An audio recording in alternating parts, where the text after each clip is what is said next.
यदि आपके पैसा कमाने का मकसद ईगो है, यानी कि आप अपने सबॉर्डिनेट्स को, अपने कोवर्कर्स को दबाकर कोई इंसान पैसा कमाकर समाज को ये अपने अहंकार प्रस्थापित करना चाहता है ना, तब भी पैसे उसके जीवन में इतने जल्दी आकर्षित नहीं होंगे। यदि किसी का पैसा कमाने का मकसद केवल स्वार्थ है, मैं ये नहीं कहता स्वार्थ नहीं होना चाहिए, कोई भी इंसान अपने परिवार के लिए पैसा कमाएगा ही, लेकिन केवल स्वार्थ है, वो ऐसा सोचता है कि मैं और मेरे बीवी बच्चे सब सुखी हो जाए, समाज का जो होना है वो हो, फिर भी जल्दी पैसे आपके जीवन में आकर्षित नहीं होंगे। यदि आपके पैसा कमाने का मकसद डर है, अब इसको गौर से सुनना, कभी कभार आशीष जी लोग ऐसा सोचते हैं पैसे मेरे जीवन में नहीं होंगे तो मैं अपने बीवी बच्चों को क्या खिलाऊंगा, मेरे बच्चों की फीस कैसे भरूंगा, ये एम्प्लॉइज की फीस कैसे भरूंगा, ये डर आ गया ना।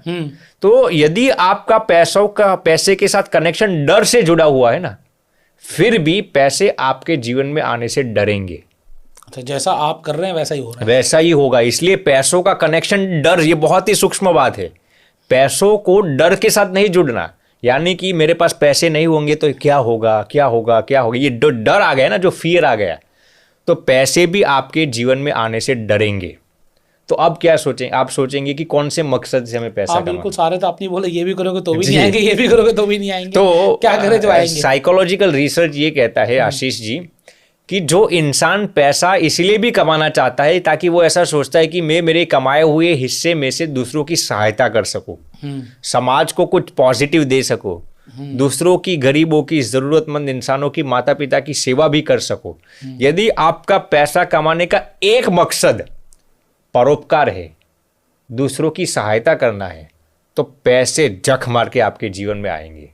यानी कि आपके पास पैसा कमाने का इतना स्किल नहीं होगा, मान लीजिए इतने रिसोर्सेस नहीं होंगे, इतना इन्वेस्टमेंट नहीं होगा कि आप पैसों को कैसे अपने जीवन में अट्रैक्ट करें। लेकिन फिर भी यदि आपका पैसा कमाने का इंटेंशन सही है ना, यानी कि दूसरों की सहायता करना, एक मकसद ये भी होगा ना, आपके पास स्किल नहीं होगा, रिसोर्सेस नहीं होगी, इन्वेस्टमेंट नहीं होगी ना, फिर भी पैसे सामने से ढूंढ कर आपके जीवन में आएंगे।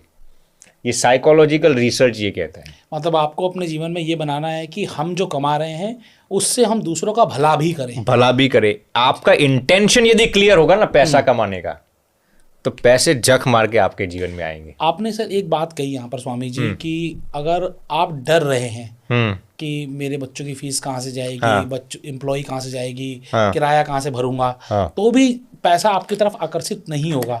लेकिन ऐसा तो हर इंसान के साथ होता है नहीं। जब जिसके पास पैसा नहीं है जी, तो वो डरेगा ही ना, क्योंकि महीना तो आ जाएगा, 30 दिन कैसे खत्म होते हैं पता भी नहीं चलता।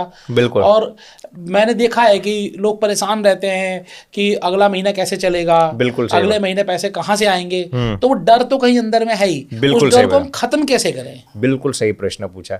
देखिए, आपको ऐसा सोचना पड़ेगा कि पैसे कमाने से आपको ऑप्टिमिस्टिक लाभ क्या होगा। हाँ जी। यानी कि आप ऐसा सोचिए, पैसा आए मेरे पास, मेरे जीवन में पैसे आएंगे तो मैं ऐसा ऐसा कर पाऊंगा। जो सकारात्मक चीजें हैं ना पैसों के साथ जुड़ी हुई, उनको आप सोचना शुरू कर दो, तब वो डर आप खत्म कर पाएंगे। यानी कि आप ऐसा इमेजिनेशन कीजिए, ऐसा विजुअलाइजेशन कीजिए कि जब मेरी जिंदगी में पैसे होंगे, आएंगे, तब मैं मेरे बच्चों की तो फीस भर पाऊंगा, दूसरों की भी सहायता कर पाऊंगा, मुझसे हो सके। ऐसे जब आप पैसों का कनेक्शन पॉजिटिवली करना शुरू कर देंगे ना, मैं गारंटी दे सकता हूं पैसे आपके जीवन में सामने से आना शुरू कर देंगे। देखिए, हम क्या कहते हैं आशीष जी कि हर एक चीज की एक ऑरा होती है। अब हमने ऑरा शब्द को कैसे इस्तेमाल कर लिया, हम ये सोचते हैं कि लिविंग थिंग्स, यानी कि जो चेतन वस्तु है, आशु यहाँ पर बैठा है, आशीष जी यहाँ पर बैठे हैं, मैं यहाँ पर बैठा हूं, तो आपकी एक ऑरा होगी, इसकी एक ऑरा होगी, मेरी एक ऑरा होगी। तो हमने सोचा है कि केवल चेतन वस्तु की एक ऑरा होती है, ऐसा नहीं है। जो जड़ वस्तु होती है ना, जो नॉन लिविंग ऑब्जेक्ट्स होते हैं ना, उनकी भी एक ऑरा होती है। ओके। आपने देखा होगा आशीष जी, आप किसी मंदिर में जाते हैं तो आपको सुकून क्यों महसूस होता है?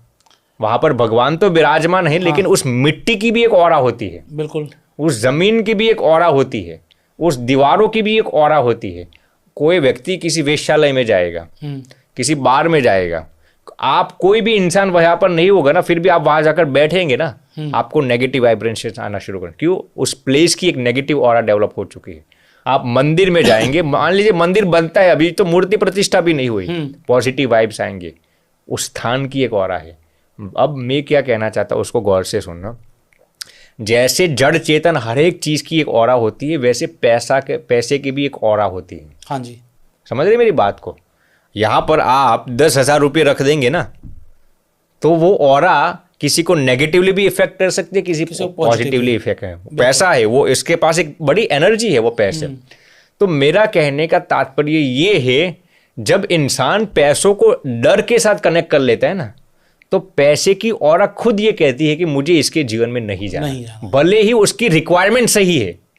जो इंसान गरीब है वो ऐसा सोचता है कि मैं बच्चों की फीस कैसे भरूंगा, उसकी रिक्वायरमेंट गलत नहीं है। हाँ जी, उसका डर गलत नहीं है। लेकिन पैसे तो यही दिखते हैं कि ये मुझे डर के साथ कनेक्शन करता है, यदि मैं उसके जीवन में भी जाऊंगा, पैसा ऐसा सोचता है, तब भी ये मुझे डर के साथ ही देखेगा, इसलिए पैसे उनके जीवन में आना जल्दी प्रेफर नहीं करेंगे।